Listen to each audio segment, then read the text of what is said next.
یہاں ایک اور بات بھی سمجھتے چلیں کہ جو بچے ہوتے ہیں، نابالغ بچے ہوتے ہیں، ان کے بارے میں شریعت نے کیا حکم دیا،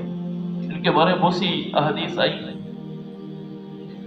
تو بعض احادیث سے معلوم ہوتا ہے کہ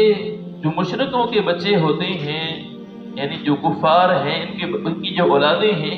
یہ بھی انہی کے تابع سمجھے جائیں گے، لہذا یہ بھی انہی کے ساتھ کا معاملہ ہوگا۔ اور اللہ تبارک و تعالیٰ ارشاد فرمائیں گے، یہ بھی احادیث سے معلوم ہوتی ہے کہ اللہ تعالیٰ ارشاد فرمائیں گے کہ ہمیں معلوم ہے کہ یہ بڑے ہو کر کیا کرتے، لہذا اس لیے ہم نے ان کے ساتھ بھی یہی معاملہ کیا۔ لیکن بعض احادیث یہ بات معلوم ہوتی ہے، جیسے کہ معراج کے واقعہ میں حضور صلی اللہ علیہ وسلم نے یہ بھی دیکھا تھا کہ حضرت ابراہیم علیہ السلام کے قریب چھوٹے چھوٹے بچے بہت سے جمع تھے، تو حضور صلی اللہ علیہ وسلم کے پوچھنے پر بتایا گیا کہ حضرت ابراہیم علیہ السلام ہیں، اور ان کے ساتھ جو چھوٹے بچے ہیں یہ وہ بچے ہیں جو یعنی بلوغ سے پہلے جن کا انتقال ہو گیا تھا، یہ وہ بچے ان کے پاس۔ حضور صلی اللہ علیہ وسلم نے پوچھا کہ کیا مشرکین کے بچے بھی یہیں پر موجود ہیں، یعنی مشرکوں کے بچے جو فوت ہو جاتے ہیں بلوغ سے پہلے، کیا وہ بھی انہی کے ساتھ ہوں گے؟ میں ہاں، وہ بھی یعنی حضرت ابراہیم علیہ السلام کے پاس جمع ہے، اور وہ بھی جنت والوں میں داخل ہوں۔ اور بعض احادیث سے معلوم ہوتی ہے کہ جنتیوں کے اللہ تبارک و تعالیٰ ان کو خادم بنائیں گے، یہ جنتیوں کی خدمت کرنے والے ہوں، ان کو غیرمان کہا جاتا ہے۔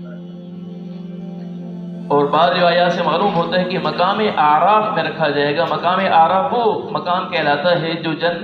نہ ہی جنت ہے نہ ہی جہنم ہے، جس کے اندر تکلیف بھی نہیں ہے، جس کے اندر راحت والا معاملہ بھی نہیں، برابری کا معاملہ ہے، مقام اعراف ہے، اس مقام پر ان کو رکھا جائے گا۔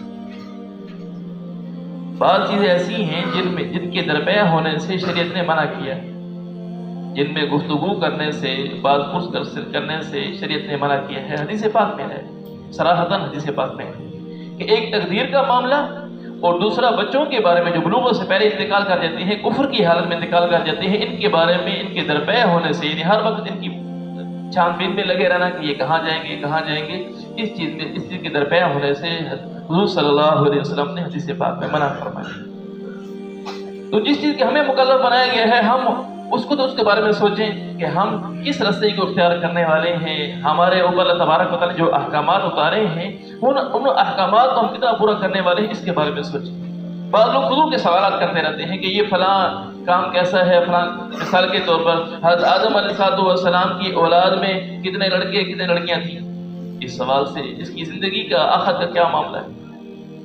اس لیے جس چیز کا اللہ تبارک و تعالیٰ نے مکلف بنائے ہیں، ان احکامات کو خود بھی پورا کرنا ہو، اور اوروں کو بھی اللہ تبارک و تعالیٰ کے احکامات پر چلنا، حضور صلی اللہ علیہ وسلم کی سنت کے چلنے کے بارے میں کوشش محنت کرنی چاہیے۔ اللہ تبارک و تعالیٰ عمل کی توفیق نصیب